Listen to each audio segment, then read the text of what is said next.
Welcome to Coach B Daily. This is Coach B. I'm hanging out with my homeboy, Zobi Thomas Zobal, my man from the Czech Republic, who's just back from a month away.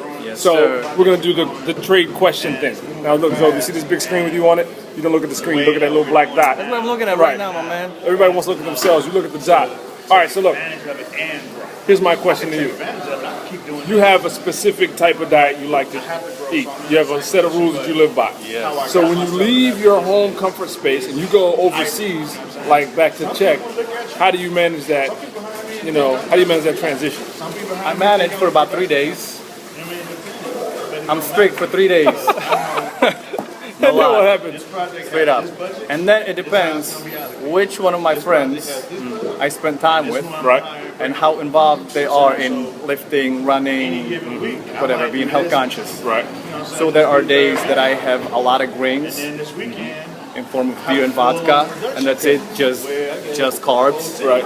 And then there are days when I'm good and I have eggs, farmer cheese, and veggies. So okay, let's describe what your guidelines are. Like, what do you believe in? What is your principle, your underlying principle nutrition-wise? What do you believe in? For the past, I mean, it depends on the goal, right?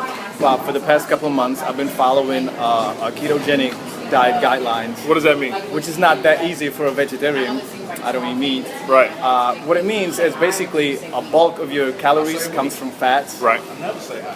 then protein, and you have to keep your carbs under 25-30 grams a day. Okay. And then you have a refeed, which is, and then we get to Every 2 weeks. target or cyclical. Okay. There's a couple of versions. Right. So some people would have carbs after every workout. Some people would have carbs after every 7 days. Okay. So it depends. Right. So what I have been doing, I was doing once a week, a weekly refeed. So basically, I eat eggs. I eat a lot of eggs. I eat a lot of, it's called farmer cheese, which is basically a dry cottage cheese. It's called dry curd cottage cheese. All the lactose is removed. Okay. So it's got 0 carbs. And then veggies. And I try to eat low carb veggies, so spinach, kale, broccoli. Right. Sometimes I would have a handful of almonds. Right. Or almond butter. And a lot of water. What sources of fat are you primarily targeting? What do you go for? I go for eggs and coconut oil. Okay, that's it? And almonds. Stay primarily? Yeah, Okay. pretty much. So that was out the window on my trip. Right.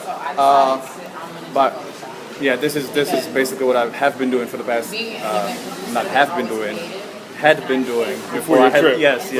So how do you feel, like, say, before you started eating keto to when you really got in the flow? What changes did you see in either your energy level, your body, your health? I saw changes in my body composition because I was doing the whole vegetarian thing, a lot of carbs, a lot of grains, a lot of beans.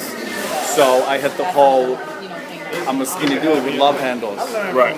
Skinny fat. Skinny fat, exactly. That term, I don't know how valid it is, but that's what it is. Right. So once I started doing the keto thing, for the first time, I would say for the first time, period, I had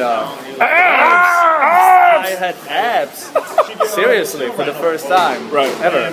And then the interesting thing was that I was able to put on muscle at the same time as I was, stripping off some tissue over here. Right. So that was encouraging, to say at least.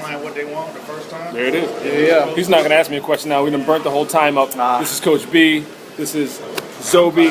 If you're in New York and you want to hear about, what do you want to talk about? Meditation, PPMD. keto diet, Meditation. Dressing. Exactly. Yes. Check him out. He's a good friend of mine, and you'll be hearing from him again.